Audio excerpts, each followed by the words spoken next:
कि देश वाला हूं, शहर की सबसे रईस लड़की चेंग शिनरान सीधे बार में जाकर शराब पीने लगी। जब मैं घबराकर वहां पहुंचा तो वह सोफे पर लंबी टांगें मोड़कर बैठी थी। उसकी शर्ट का कॉलर थोड़ा खुला हुआ था, जिससे उसकी खूबसूरत कॉलरबोन साफ दिखाई दे रही थी। बगल में बैठा एक आदमी उसे घूरे जा रहा था, मानो अभी उसे अपनी बाहों में भर लेगा। मैं गुस्से में तेज कदमों से उसके पास गया और ठंडी आवाज में पुकारा, चेंग शिनरान। उसने सिर तक नहीं उठाया। गुस्से में मैंने उसके पैर पर हल्की सी लात मारी। चेंग शिनरान। इस बार उसने सिर उठाया। उसकी नजर 2 सेकंड मेरे चेहरे पर ठहरी और फिर ऐसे हट गई जैसे मैं वहां मौजूद ही ना हूं। उसने बेपरवाही से फिर एक घूंट शराब पी ली। मेरे अंदर का गुस्सा फट पड़ा। मैंने उसका हाथ पकड़कर उसे उठाने की कोशिश की। बस करो, अब और मत पियो, मेरे साथ घर चलो। लेकिन वह मुझसे कहीं लंबी थी। मैं उसे जरा भी हिला नहीं पाया। तभी मेरे हाथ पर किसी ने जोर से थप्पड़ मारा। उसके पास बैठा आदमी नाराज होकर बोला, अरे लड़के, सबके सामने किसी को उठाकर ले जाओगे क्या? मैंने उसकी ओर देखा तक नहीं। मेरी नजर सिर्फ चेंग शिनरान पर थी। उसका चेहरा असामान्य रूप से सफेद पड़ चुका था। मैं जानता था कि उसका पेट पहले से ही कमजोर है। वह शराब पीकर कभी लाल नहीं पड़ती थी। उसका चेहरा जितना सफेद होता, इसका मतलब उतनी ही ज्यादा तकलीफों में होती। मेरे मन में बस एक ही बात थी, उसे यहां से ले जाना। चेंग शिनरान, घर चलो। मैंने फिर उसका हाथ पकड़ना चाहा, लेकिन उसने बड़ी आसानी से अपना हाथ छुड़ा लिया। उसने गिलास मेज पर रखा और मेरी तरफ देखते हुए पूछा, तुम्हें यहां किसने बुलाया? मैंने होंठ भींचते हुए कहा, आंटी वांग तुम्हारी चिंता कर रही थी। उन्होंने मुझे तुम्हें लेने भेजा है। बार की धुंधली रोशनी में उसके होंठों पर हल्की सी ठंडी मुस्कान आई। उसने दरवाजे की ओर इशारा किया, तो अब निकल जाओ, दरवाजा उधर है। इतना कहकर उसने फिर एक बड़ा घूंट शराब का पी लिया, मानो मैं वहां था ही नहीं। उसका रवैया बेहद ठंडा था। मैंने फिर समझाया, चेंग शिनरान, अब और मत पियो, तुम्हें आराम की जरूरत है, मेरे साथ घर चलो। मेरी ऊंची आवाज सुनकर कमरे में बैठे सभी लोगों की नजर हमारी तरफ मुड़ गई। हर कोई हमारी तरफ देख रहा था। सब समझ चुके थे कि हमारे बीच कोई साधारण रिश्ता नहीं है। उनके चेहरों पर तमाशा देखने वाली मुस्कान थी। लेकिन मुझे किसी की परवाह नहीं थी। मुझे सिर्फ चेंग शिनरान की चिंता थी। तुम अभी अभी अस्पताल से छुट्टी लेकर आई हो, डॉक्टर की दवा खाई भी है या नहीं? वह व्यंग्य से हंस पड़ी। अरे हां, आज रात की दवा तो खाना ही भूल गई। उसने अपनी जेब से दवाइयों की शीशी निकाली, बिना सोचे एक मुट्ठी गोलियां शराब के गिलास में डाल दी और तेज शराब के साथ एक ही सांस में निकल गई। फिर खाली गिलास मेरी तरफ उठाकर मुस्कुराई। याद दिलाने के लिए शुक्रिया। उसे इस तरह अपनी जान की परवाह किए बिना देखते ही मेरा दिल गुस्से और दर्द से भर गया। क्या उसे अपनी जिंदगी की कोई कीमत नहीं थी? उसने गिलास मेज पर रखा और सपाट आवाज में बोली, तुम्हें मुझसे क्या लेना देना? मेरे दिल पर जैसे किसी ने जोर से मुट्ठी कस दी। उसी समय उसके पास बैठा आदमी हंसते हुए बोला, अरे तू होता कौन है? तुझे क्या हक है इसे रोकने का? उसने अपना गिलास चेंग शिनरान के गिलास से टकराया और मुझे चुनौती भरी नजर से देखा। आजकल के लड़कों को अपनी औकात ही नहीं पता। चेंग शिनरान ने होठों पर हल्की सी तिरस्कार भरी मुस्कान लाई। मैंने आगे बढ़कर उनके बीच रखा शराब का गिलास हटाया और उसके सामने खड़ा हो गया। चेंग शिनरान, तुम पहले ऐसी नहीं थी। अभी मेरे साथ घर चलो, जो भी कहना है कल बात करेंगे। उसने मेरी आंखों में देखते हुए ठंडे स्वर में कहा, अब बचा ही क्या है कहने को? मैंने कहा ना, निकल जाओ। मैंने फिर उसका हाथ पकड़ने के लिए हाथ बढ़ाया, लेकिन मेरा हाथ हवा में ही रुक गया। मेरे चेहरे का सारा रंग उड़ गया। उसने मेरा हाथ जोर से झटक दिया। मेरी आंखों के सामने से हट जाओ। उसके धक्के से मैं कई कदम पीछे लड़खड़ा गया। किसी तरह चाय की मेज पकड़कर खुद को संभाला। मैंने उसकी ओर देखकर दृढ़ आवाज में कहा, अगर आज रात तुम घर नहीं चली तो मैं भी यहीं बैठा रहूंगा, कहीं नहीं जाऊंगा। चेंग शिनरान ने ठंडी हंसी हंसकर कहा, जैसी तुम्हारी मर्जी। उसके पास बैठा आदमी झल्लाकर मुझ पर चिल्लाया, तू मक्खी की तरह पीछे क्यों पड़ा है? चेंग मैडम ने साफ कह दिया कि निकल जा, फिर भी यहीं खड़ा है। मैंने उसकी ओर देखा तक नहीं। मेरी निगाह सिर्फ चेंग शिनरान पर टिकी थी। लेकिन उसने भी मेरी तरफ से नजर फेर ली, जैसे मुझे एक पल देखना भी उसे मंजूर ना हो। कमरे में बैठे बाकी लोग जोर जोर से हंसने लगे। इतना बेशर्म इंसान पहली बार देखा है। अब भी नहीं जाएगा? उनकी हंसी पूरे कमरे में गूंज रही थी। मैंने कुछ कदम पीछे हटकर पूरे कमरे पर नजर डाली, फिर छेंग शिनरान से पूछा, क्या यही लोग हैं जो आज तुम्हारा साथ दे रहे हैं? आखिरकार उसने मेरी तरफ देखा। धुएं के बीच उसका चेहरा साफ नहीं दिख रहा था, लेकिन उसकी आंखें अब भी ठंडी थीं। मैंने मेज से एक विदेशी शराब की बोतल उठाई और उसके पास बैठे आदमी के सामने जाकर पूछा, शराब पियोगे? वह घमंड से बोला, तुम्हारी औकात नहीं कि मेरे साथ पी सको। उसकी बात पूरी भी नहीं हुई थी कि मैंने पूरी बोतल उसके सिर पर उड़ेल दी। वह चीखते हुए उछल पड़ा, तुम्हारी हिम्मत कैसे हुई मुझ पर शराब डालने की? गुस्से में उसने मुझ पर मुक्का चलाया, धड़म। मैंने शराब की बोतल मेज पर दे मारी। बोतल टूट गई और उसका नुकीला हिस्सा सीधे उसकी गर्दन पर रख दिया। मैंने ठंडी आवाज में कहा, जरा भी हिले तो यहीं गला काट दूंगा। उसका हाथ हवा में ही रुक गया। मैंने हल्की मुस्कान के साथ कहा, सावधान रहना, मेरा हाथ फिसल भी सकता है। वह डर के मारे कांपने लगा और मदद के लिए चेंग शिनरान की तरफ देखने लगा, लेकिन चेंग शिनरान बिना कुछ बोले आराम से शराब पीती रही। उसने उसकी तरफ देखा तक नहीं। मैंने उस आदमी की तरफ घूरते हुए कहा, जुबान इतनी गंदी है, सारी पढ़ाई क्या कुत्तों को खिला दी? अगर मैं सच में वही होता जो तुम कह रहे हो तो यहां बोलने की बारी तुम्हारी नहीं होती। मैंने टूटी बोतल थोड़ा और दबाई। नुकीला कांच उसकी गर्दन में धंस गया और खून की पतली धार निकल आई। वह कांपती आवाज में बोला, इतने लोगों के सामने मुझे चोट पहुंचाई है, तुम यहां से बचकर नहीं जाओगे। मैंने पूरे कमरे की ओर देखकर मुस्कुराते हुए कहा, अच्छा तो देख लेते हैं, यहां कौन है जो तुम्हारी मदद करने की हिम्मत करेगा? कमरे में सन्नाटा छा गया। जब तक चेंग शिनरान कुछ नहीं कहती, वहां मौजूद कोई भी आगे आने की हिम्मत नहीं कर रहा था। मैंने टूटी बोतल उसके चेहरे पर हल्का सा फेर दी। एक लंबी खरोंच पड़ गई और खून बहने लगा। पूरा कमरा सन्न रह गया। चेंग शिनरान अब भी आराम से गिलास हाथ में लिए बैठी थी। उसने हल्का सा आंखें सिकोड़कर मेरी ओर देखा। मैंने उस आदमी की तरफ देखते हुए पूछा, अब भी खेलना है? वह डर के मारे घुटनों पर बैठ गया। माफ कर दो, मैं दोबारा ऐसा नहीं करूंगा। मैंने टूटी बोतल का बचा हिस्सा दीवार पर दे मारा। धमाके के साथ कांच चारों तरफ बिखर गया। जो लोग कुछ देर पहले तमाशा देख रहे थे, अब सबकी बोलती बंद थी। मैंने सिर घुमाकर दूसरे आदमी की तरफ देखा। अभी तुम क्या कह रहे थे? जो आदमी सबसे ज्यादा उछल रहा था, वह अब पीछे हटने लगा। हकलाते हुए बोला, मैं मैंने कुछ नहीं कहा। मैंने ठंडी हंसी के साथ कहा, जब से मैं चेंग शिनरान के साथ हूं, तब शायद तुम पैदा भी नहीं हुए थे। उसकी गोद में बैठने का हक सिर्फ मेरा है। अगर जान प्यारी नहीं है तो जाकर कोशिश करके देख लो। शायद उसे अपनी इज्जत बचानी थी। वह लोगों को धक्का देता हुआ सीधे चेंग शिनरान के पास गया और उसके पास बैठने की कोशिश की, लेकिन उसके बैठने से पहले ही मैं बिजली की तरह उसके सामने पहुंच गया। मैंने उसके बाल पकड़कर पूरी ताकत से पीछे खींचा। वह चीखते हुए जमीन पर गिर पड़ा। उसने गुस्से से मेरी तरफ देखा। तुमने मुझे मारा? मैंने बिना जवाब दिए उसके मुंह पर जोरदार थप्पड़ जड़ दिया। वह गालियां देने लगा, साले मरना चाहता है क्या? मैंने उसका सिर पकड़कर संगमरमर की मेज पर दे मारा। एक बार, दो बार, तीन बार। आखिर एक आदमी गुस्से में उठकर मेरी तरफ दौड़ा। उसी समय एक ठंडी आवाज पूरे कमरे में गूंज उठी, अगर जिंदा रहना चाहते हो तो वहीं बैठ जाओ। सबके कदम वहीं रुक गए। सबने चेंग शिनरान की तरफ देखा। उसकी आंखों में ऐसी ठंडक थी कि किसी की आगे बढ़ने की हिम्मत नहीं हुई। पूरा कमरा उस आदमी की चीखों से भर गया। उसका चेहरा खून से लथपथ था। वो कांपते हुए बोला, तुम पागल हो, मैं तुम्हें नहीं छोड़ूंगा। मैंने उसके बाल कसकर पकड़ लिए। अगर फिर गंदी जुबान खोली तो जिंदगी भर बोल नहीं पाओगे। अब बताओ, चेंग शिनरान की गोद में बैठना है? आंधा। सिर्फ म्यूजिक सिस्टम की धीमी धुन सुनाई दे रही थी। जिस आदमी का चेहरा जख्मी हो चुका था, उसे समझ आ गया कि अब कोई उसकी मदद नहीं करेगा। वह घुटनों के बल रेंगता हुआ चेंग शिनरान के पैरों के पास पहुंचा और रोते हुए बोला, सिस्टर चेंग, मेरे लिए इंसाफ कीजिए।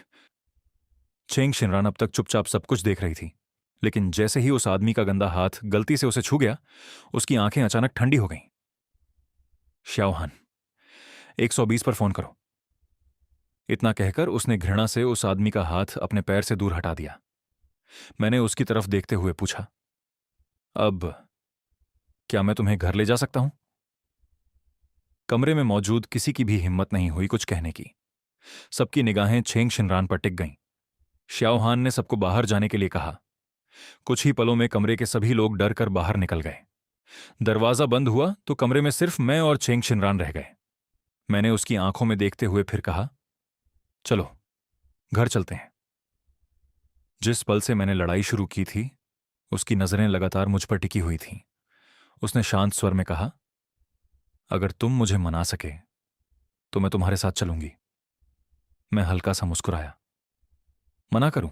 अच्छा, बताओ कैसे? मैं गुस्से में उसके चारों तरफ चक्कर लगाने लगा। तुम्हें शराब पीनी है ना? ठीक है, आज मैं तुम्हारा साथ देता हूं।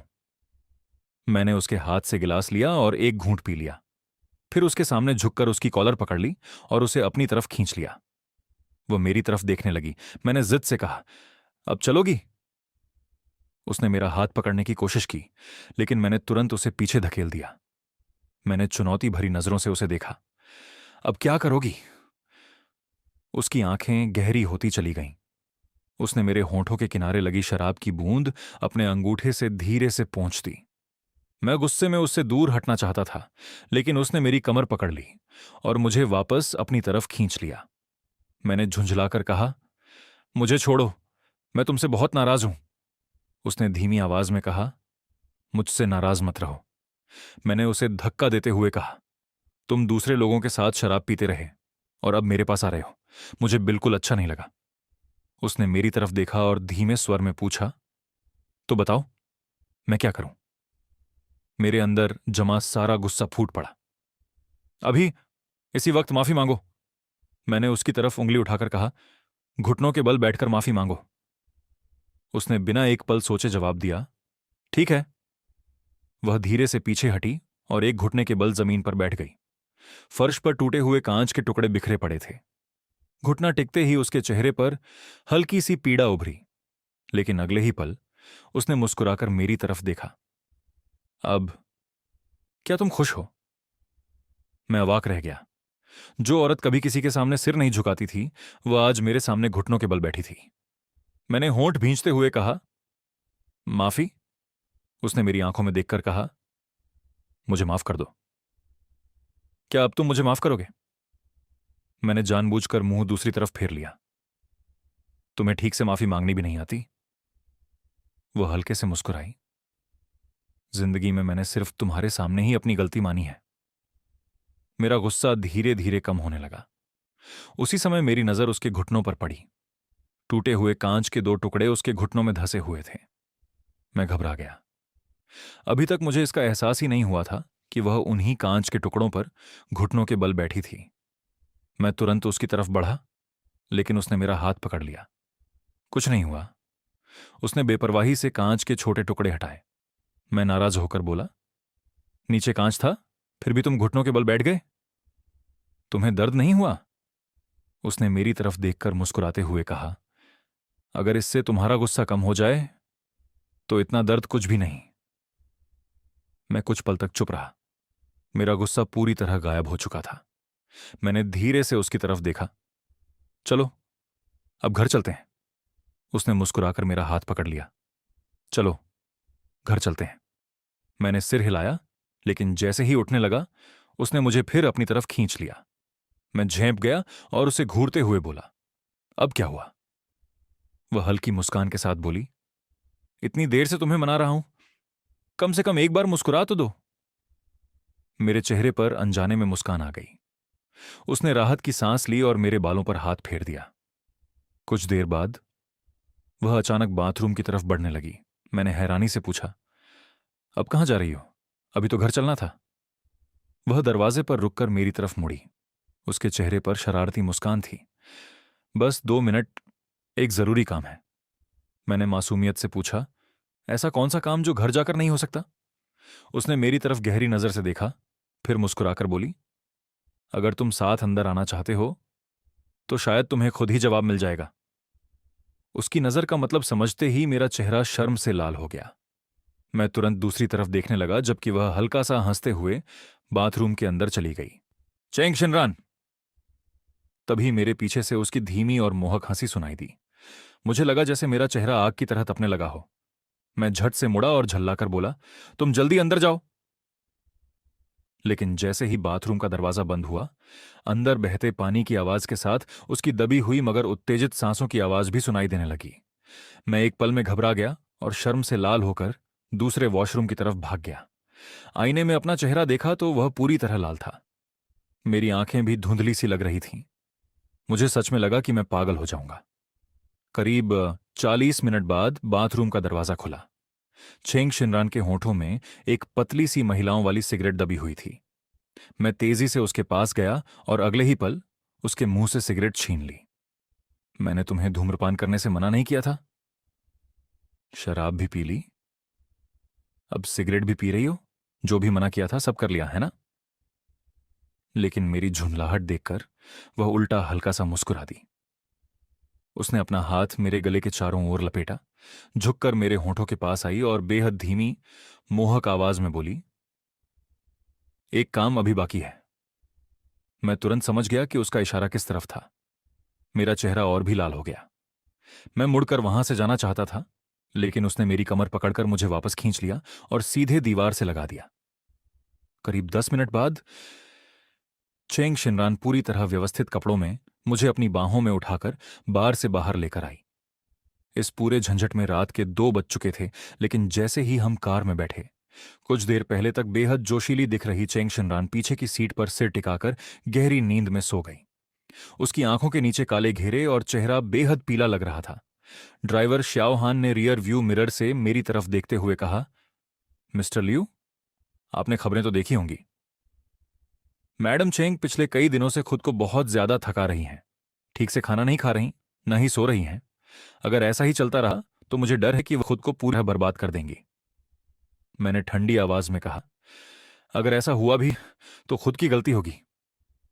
हालांकि मेरे मुंह से यह बात निकली, लेकिन अगले ही पल मैंने धीरे से एक कंबल उठाकर उसके ऊपर उड़ा दिया। कुछ देर बाद कार विला के बाहर पहुंची, लेकिन श्याओ हान ने इंजन बंद कर दिया। मैडम चेंग बहुत मुश्किल से चैन की नींद सोई हैं, कृपया इन्हें मत जगाइए।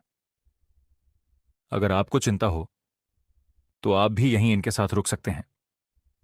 इतना कहकर वह कार से उतर गया, यहां तक कि कार की चाबी भी अंदर ही छोड़ गया, मानो फैसला पूरी तरह मुझ पर छोड़ दिया हो। आखिरकार मैं भी वहीं रुक गया। थकान इतनी ज्यादा थी कि कब कार में ही मेरी आंख लग गई पता ही नहीं चला। अगली सुबह जब मेरी आंख खुली तो मैं अपने कमरे के बड़े बिस्तर पर था। मैं घबराकर तुरंत नीचे भागा। सीढ़ियों से उतरते ही मेरी मुलाकात झांग आंटी से हुई। चेंग शिनरान कहाँ है? उन्होंने खाने की ट्रे रखते हुए कहा। मैडम चेंग सुबह सुबह बिजनेस ट्रिप पर निकल गईं। फिर मुस्कुराकर बोली, जाने से पहले उन्होंने खास तौर पर कहा था कि तुम्हें मत जगाना, तुम्हें आराम से सोने देना। इतना कहकर वह शरारती मुस्कान के साथ मेरे पास झुक गईं। कल रात ज्यादा थक तो नहीं गए? मेरा चेहरा तुरंत लाल पड़ गया। थक गया? कैसी बात कर रही हैं? झांग आंटी हंस पड़ी। मुझे तो पहले से पता था कि तुम्हें भेजने से ही मैडम चेंग घर लौटेंगी। सुबह उन्होंने अपनी आंखों से देखा था कि चेंग शिनरान मुझे बहुत सावधानी से गोद में उठाकर कार से घर के अंदर लेकर आई थी। मैं शर्म के मारे सिर झुकाकर चुपचाप खाना खाने लगा। उन्होंने मेरी लाल पड़ती शक्ल देखकर मुस्कुराते हुए सिर हिलाया। लगता है हमारा लड़का अब सच में बड़ा हो गया है, कुछ भी छिपा नहीं पा रहा। इसके बाद लगातार कई दिनों तक चेंग शिनरान से मुलाकात नहीं हुई। विदेश जाने का दिन भी धीरे धीरे नजदीक आता जा रहा था। तभी अचानक वांग फेयू का फोन आया। उसने बताया कि वह बार में नशे में धुत पड़ा है और मुझे वहां आने को कहा। मैंने फोन रखा और मुड़ा ही था कि देखा श्याओ हान बाहर से अकेला अंदर आ रहा था। मैंने पूछा, तुम वापस आ गए? चेंग शिनरान कहाँ है? श्याओ हान का चेहरा गंभीर था। मैडम चेंग जैसे ही विमान से उतरी, मेयर के लोगों ने उन्हें सीधे रिसीव कर लिया। अभी वह बाहर डिनर पर हैं। तभी मुझे पता चला कि वह क्योटो पहुंच चुकी हैं, लेकिन उन्होंने मुझे इसकी खबर तक नहीं दी। मैंने पूछा, तुम उनके लिए कोई जरूरी फाइल लेने आए हो? फिर मैंने तुरंत अपना कोट पहना और कहा, वैसे भी जा रहे हो, मुझे रास्ते में बार तक छोड़ देना। श्याओ हान को लगा कि मैं छिंग शिनरान से मिलने जा रहा हूं, लेकिन मैंने जिस बार का पता बताया वह सुनकर वह थोड़ा हैरान रह गया। उसने मुझे समझाया, मिस्टर लियू, अगर मैडम चेंग को पता चला कि आप बार आए थे तो वह खुश नहीं होंगी। मैंने बेपरवाही से जवाब दिया, उन्हें पता ही नहीं चलेगा। इतना कहकर मैं कार से उतर गया, लेकिन जैसे ही श्याओहान कार स्टार्ट करने वाला था, उसकी नजर बार के बाहर खड़े वांग फैयू पर पड़ी। उसने तुरंत भौहें सिकोड़ लीं। वांग फैयू लड़खड़ाते हुए हमारी तरफ आया और हंसते हुए बोला, इतनी देर लगा दी आने में। आज बहुत खुश हूं, आखिर उस बेवफा लड़की से पीछा छुड़ा लिया। वह लड़खड़ाता हुआ बार के अंदर जाने लगा और नशे में बड़बड़ाया, चलो आज जमकर पिएंगे। तभी उसकी नजर श्याओहान पर पड़ी। वह मुस्कुराकर बोला, अरे तुम भी आ गए, चलो साथ में एक पैग लगाते हैं। लेकिन श्याओहान उसे घूरते हुए बोला, कितनी पीली है? वांग फैयू हंस पड़ा, ज्यादा नहीं, मेरी शराब सहने की ताकत तो लियो, शिंची से कहीं बेहतर है। श्याओहान ने ठंडी आवाज में कहा, पिछली बार भी यही कहा था। फिर कौन था जो नशे में मुझसे लिपट गया था और छोड़ ही नहीं रहा था? यह सुनते ही वांग फैयू के चेहरे की मुस्कान गायब हो गई। उसे पिछली बार की वह शर्मनाक घटना याद आ गई। वह झेंपते हुए आगे बढ़ा और मेरा हाथ पकड़कर बार के अंदर ले जाने लगा, लेकिन अगले ही पल एक जोरदार ताकत ने उसे पीछे की तरफ खींच लिया। उधर वांग फैयू लड़खड़ाकर खड़ा हुआ और सीधा जाकर श्याओहान के मजबूत कंधे से टकरा गया। क्या तुम लोहे के बने हो? बहुत दर्द हो रहा है। उसकी बात पूरी भी नहीं हुई थी कि किसी ठंडी चीज ने उसके होंठों को छुआ और अगले ही पल किसी ने उसके मुंह में एक गोली डाल दी। गोली बेहद कड़वी और खट्टी थी। वह उसे थूकने ही वाला था कि श्याओहान ने अपना अंगूठा उसके होंठों पर रख दिया। थूकना मत, निकल लो। वांग फैयू ने हैरानी से उसकी ओर देखा। तुम्हारा मेरे ऊपर कोई बुरा इरादा तो नहीं? कहीं मुझे मारने की कोशिश तो नहीं कर रहे? श्याओहान ने उसे घूर कर कहा, यह हैंगओवर की दवा है, जहर नहीं। जैसे ही उसे पता चला कि वह नशा उतारने की दवा है, उसके चेहरे पर मुस्कान लौट आई। ओह, तो यह हैंगओवर की दवा है। श्याओहान, तुम तो बहुत अच्छे हो, शुक्रिया। लेकिन न जाने क्यों श्याओहान अचानक बेचैन हो गया। उसने वांग फैयू के कपड़ों की तरफ देखा। उसने सिर्फ एक बिना बाहों वाली बनियान पहन रखी थी और डीली ढाली कार्गो शॉर्ट्स। उसे देखकर श्याओहान के भीतर अजीब सी झुंझलाहट उठी। अगले ही पल उसने अपनी जैकेट उतारी और उसके कंधों पर डाल दी। इसे पहन लो। मुझे ठंड नहीं लग रही, लेकिन मुझे लगता है तुम्हें लग रही है। वो आगे बढ़ा और अपने हाथों से उसकी जैकेट ठीक से पहनाने लगा। वांग फैयू ने मासूमियत से पूछा, तुम मुझे खुद कपड़े क्यों पहना रहे हो? श्याओहान ने बिना उसकी तरफ देखे जवाब दिया, क्योंकि तुम नशे में हो और ठीक से कुछ नहीं कर पा रहे। वांग फैयू हंस पड़ा। मेरी पुरानी गर्लफ्रेंड्स ने भी कभी मेरी इतनी परवाह नहीं की। यह सुनते ही श्याओहान का चेहरा काला पड़ गया। अच्छी बात थी कि रात का अंधेरा था, इसलिए वांग फैयू कुछ देख नहीं पाया। श्याओहान ने आखिरी बटन भी बंद किया और एक और हैंगओवर की गोली उसकी हथेली पर रख दी। फिर सख्त लहजे में बोला, एक गोली मिस्टर लियू को देना और तुम अब एक बूंद भी शराब नहीं पियोगे।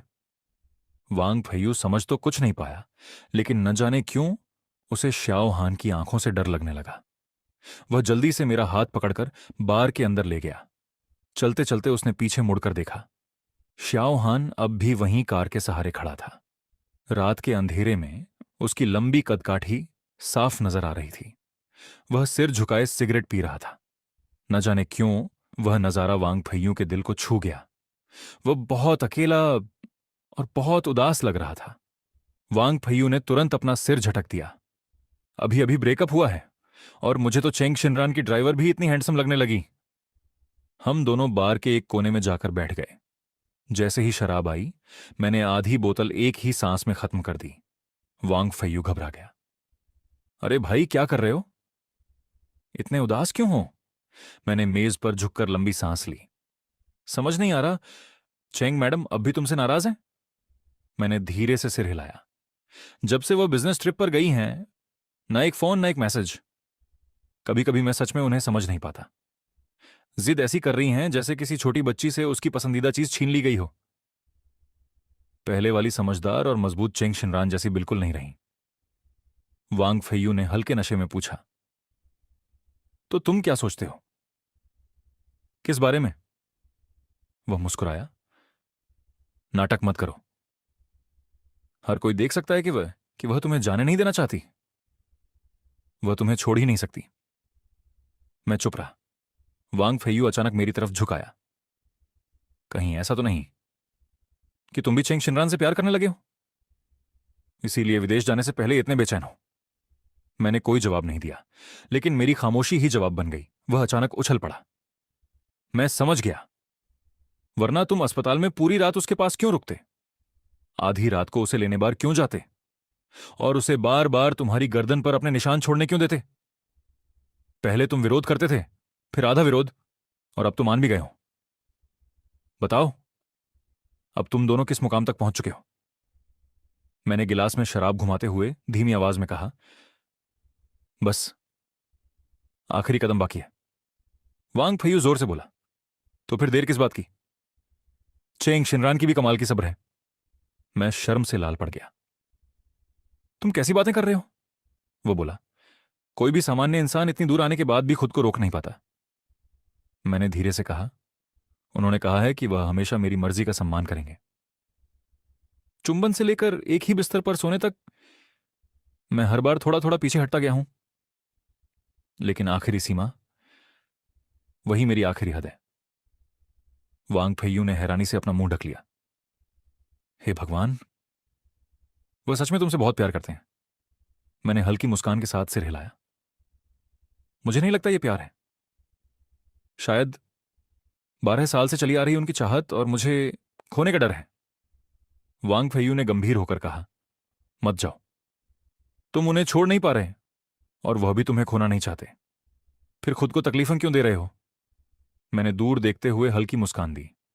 शुरुआत में मैं विदेश इसलिए जाना चाहता था ताकि उनकी पकड़ से दूर जा सकूं और उन्हें परेशान कर सकूं। लेकिन अब न जाने कब मेरा मकसद बदल गया। वांग फेयू कुछ कहने ही वाला था कि मैंने उसकी बात काट दी। जिंदगी भर किसी की सुरक्षा में रहना मुझे मंजूर नहीं। मैं उनकी छाया बनकर नहीं जीना चाहता। मैं उस इंसान के बराबर खड़ा होना चाहता हूं जो हर हाल में उनके साथ चले। वांग फेयू ने हैरानी से पूछा, मतलब सुख दुख जीत हर हर चीज में उनके साथ? मैंने सिर हिलाया। हां, एक बात बिल्कुल सही कही गई थी। अगर एक आदमी चला भी गया तो उनकी जिंदगी में उससे भी बेहतर लोग आ जाएंगे। मेरे पास ना परिवार है, ना कोई मजबूत सहारा, तो आखिर किस हक से उम्मीद करूं कि वह पूरी जिंदगी बिना किसी वजह के मुझसे प्यार करते रहें? मुझे भी ऐसा इंसान बनना होगा जिस पर उन्हें सच में गर्व हो सके। मैं उसके सहारे हमेशा नहीं जी सकता। मुझे इस बात का इंतजार नहीं करना कि एक दिन वह मुझे छोड़ दे। मुझे जल्दी से जल्दी मजबूत बनना है, इतना कि मैं उसके साथ कंधे से कंधा मिलाकर खड़ा हो सकूं। मेरी सारी बातें सुनने के बाद वांग फेयू को आखिरकार सब समझ में आ गया। शिनची, अब मैं समझा। तुम चेंग शिनरान की वजह से विदेश जाना चाहते हो, लेकिन साथ ही तुम्हें डर है कि तुम्हारे जाने के बाद कहीं कोई दूसरा आदमी उसे तुमसे छीन न ले। मैंने सिर हिलाया। डर नहीं। फिर मैंने उसे हाल के दिनों में चेंग शिनरान की सारी हरकतें एक एक करके बता दी। वांग फेयू ने जोर से अपनी जांघ पर हाथ मारा। अरे, वो तो बस तुमसे नाराज होने का नाटक कर रही है। जानबूझकर तुम्हें जलाने की कोशिश कर रही है। इतनी सी बात भी समझ नहीं आई तुम्हें? मैंने धीरे से कहा, मुझे पता है, लेकिन मुझे डर है कि कहीं खेल खेल में बात सच ना हो जाए। मैं चेंग शिनरान को बहुत अच्छी तरह जानता हूं। ऊपर से जितनी शांत और संयमी दिखती है, अंदर से उतनी ही जुनूनी है। वह तो बस अपनी भावनाएं दबाकर रखती है। वांग फेयू ने मेरा कंधा पकड़ लिया। आखिर तुम्हारी असली चिंता समझ में आ गई। तुम चाहते हो कि तुम आराम से विदेश जा सको और चेंग शिनरान भी इस दौरान किसी और के करीब न जाए। मैंने जोर से सिर हिलाया। वांग फेयू रहस्यमयी अंदाज में मुस्कुराया। तो इसमें मुश्किल क्या है? बस उससे अपना रिश्ता पक्का कर लो। मैंने हैरानी से पूछा, रिश्ता पक्का? वो मुस्कुराया। हां, आधिकारिक तौर पर, ताकि सबको पता चल जाए कि वह सिर्फ तुम्हारी है। मेरा चेहरा तुरंत लाल हो गया। ऐसा करने से जरूरी नहीं कि वह सच में मेरी हो जाए, और मैं अभी तक इसके लिए तैयार भी नहीं हूं। 12 साल से मैं उन्हें आंटी चेंग कहता ही लाया हूं। अब अचानक उनका प्रेमी बन जाना, मुझे ऐसा लगता है जैसे अपनी ही मां से प्यार करने की बात हो। वांग फैयू ने बिना घुमाए फिराए कहा, अभी तो तुम ज्यादा से ज्यादा उनके आधे बेटे जैसे हो। फिर तुम्हें किस हक से उन्हें दूसरे मर्दों से मिलने से रोकना है? लेकिन अगर तुम उनके प्रेमी बन गए तो फिर किसी और आदमी को उनके पास आने से रोकना बिल्कुल जायज होगा। उसकी बात मेरे दिल में उतर गई। मैंने उम्मीद भरी नजरों से उसकी तरफ देखा। लेकिन मुझे करना क्या होगा? वांग फैयू मुस्कुराया, तुम्हें नहीं आता? कोई बात नहीं, मैं हूं ना। अपना सारा अनुभव तुम्हें सिखा दूंगा। पहले ये बताओ, तुम दोनों कहां तक पहुंचे हो? मैंने झिझकते हुए कहा, बस आखिरी कदम बाकी है। पिछली बार थोड़ा सा आगे बढ़े थे, लेकिन बहुत दर्द हुआ। मैंने मासूमियत से पूछा, सब कहते हैं कि यह बहुत अच्छा एहसास होता है, लेकिन मुझे तो सिर्फ दर्द ही महसूस हुआ। वांग फैयू एक पल के लिए चुप रह गया। फिर उसे समझ आया कि मैं अब तक बिल्कुल अनुभवहीन हूं। वह मेरे कान के पास आकर धीरे धीरे मुझे समझाने लगा। उसकी बातें सुनकर मेरा चेहरा शर्म से पूरी तरह लाल हो गया। वह बोला, परसों तुम्हारी फ्लाइट है। अगर करना है तो आज रात ही सही मौका है। वैसे भी वो अभी मेयर के साथ डिनर पर है। वहां शराब भी पिएगी। शराब के बाद मौका और आसान हो जाएगा। मैं अभी भी दुविधा में था, तभी मेज पर रखा मेरा फोन अचानक चमका। एक नया संदेश आया था। भेजने वाली चेंग शिनरान थी। मैंने ज्यादा पी ली है, आकर मुझे ले जाओ। नीचे एक होटल का पता लिखा था। उसके तुरंत बाद कमरे का नंबर भी भेज दिया गया। मैं स्क्रीन को देखता रह गया। मन में एक अजीब सा सवाल उठा, श्याओहान तो उसके साथ है, फिर उसने उसे क्यों नहीं बुलाया? मुझे ही क्यों बुलाया? वांग फैयू ने भी संदेश पढ़ लिया। वह उत्साह से चिल्लाया, शिंची, इससे अच्छा मौका तुम्हें फिर नहीं मिलेगा। इतना कहकर उसने अपने बैग से एक कागज का पैकेट निकाला और मेरी तरफ उछाल दिया। यह तुम्हारे लिए है, आज रात का खास पहनावा। मैंने पैकेट खोलकर देखा। अंदर बेहद आकर्षक कपड़े रखे थे। मैं घबरा गया। तुम अपने साथ ऐसी चीजें लेकर घूमते हो? वांग फैयू ने बेपरवाही से कहा, असल में यह मैं अपनी एक्स के लिए लाया था, लेकिन उसने मुझे धोखा दे दिया। अब ये तुम्हारे काम आएंगे। मैंने तुरंत पैकेट वापस उसकी तरफ बढ़ा दिया। मुझे नहीं चाहिए। लेकिन उसने जबरदस्ती फिर मेरे हाथ में पकड़ा दिया। साथ ही एक छोटी सी बोतल भी थमा दी। अगर घबराहट हो तो इसे पी लेना, काम आएगी। अगले ही पल उसने मुझे लगभग धक्का देकर टैक्सी में बिठा दिया और टैक्सी सीधे होटल की ओर चल पड़ी। उधर हाईशांग लांटिंग होटल के बैंक्वेट हॉल में मेयर खुद चेंग शिनरान की मेजबानी कर रहा था। शहर में बाजार पर एकाधिकार को लेकर लोगों का विरोध लगातार बढ़ रहा था। इसी वजह से मेयर को खुद बातचीत के लिए आगे आना पड़ा। लेकिन किसी ने नहीं सोचा था कि इस डिनर में शे यान भी मौजूद होगा। वह सचिव का दूर का रिश्तेदार था। पूरे खाने के दौरान वह चेंग शिनरान के आसपास ही मंडराता रहा। उसने जानबूझकर अपनी शर्ट के ऊपर के बटन खोल दिए ताकि उसकी छाती साफ दिखाई दे। फिर कभी जानबूझकर उसके हाथ से टकराता तो कभी उसके बेहद करीब आ जाता। चेंग शिनरान सब कुछ देख रही थी, लेकिन उसने कुछ नहीं कहा। अचानक शेयान के हाथ से शराब का गिलास गिर गया। सारी शराब सीधे चेंग शिनरान की पैंट पर गिर गई, और जगह भी ऐसी थी कि गलतफहमी होना आसान था। श्याओहान तुरंत आगे बढ़ा, लेकिन शेयान उससे पहले झुक गया। प्रेसिडेंट चेंग, मैं साफ कर देता हूं। वह हाथ बढ़ाकर उसकी जांघ की तरफ बढ़ने ही वाला था कि एक ठंडे मजबूत हाथ ने उसकी कलाई कसकर पकड़ ली। चेंग शिनरान की बर्फ जैसी आवाज गूंजी, हद में रहो, वरना तुम्हारे चाचा की इज्जत का भी ख्याल नहीं रखूंगी। यह कहकर उसने उसका हाथ झटक दिया। वेटर से एक नया नैपकिन लिया और उठकर वॉशरूम की तरफ चली गई। शेयान उसकी जाती हुई पीठ को घूरता रहा। उसकी आंखों की नरमी पल भर में नफरत में बदल गई। उसने दांत भींचे, फिर चुपके से कुर्सी पर टंगा चेंग शिनरान का कोट उठाया और उसमें से उसका मोबाइल निकाल लिया। वह मुस्कुराकर बोला, आप लोग आराम से खाइए, मैं जरा बाहर हवा खाकर आता हूं। वह फोन लेकर होटल के गलियारे में पहुंचा। उसने मोबाइल खोला। इमरजेंसी कॉन्टैक्ट में सिर्फ एक ही नाम था, लियू शिंची। यह सीरीज आगे और भी ज्यादा मजेदार होने वाली है। अगर आप चाहते हैं कि मैं इसे आगे भी जारी रखूं, तो इस वीडियो को ज्यादा से ज्यादा लाइक करें, शेयर करें और चैनल को सब्सक्राइब करना मत भूलिए। अगर अच्छा सपोर्ट मिला तो इसका अगला पार्ट मैं कल ही अपलोड कर दूंगा।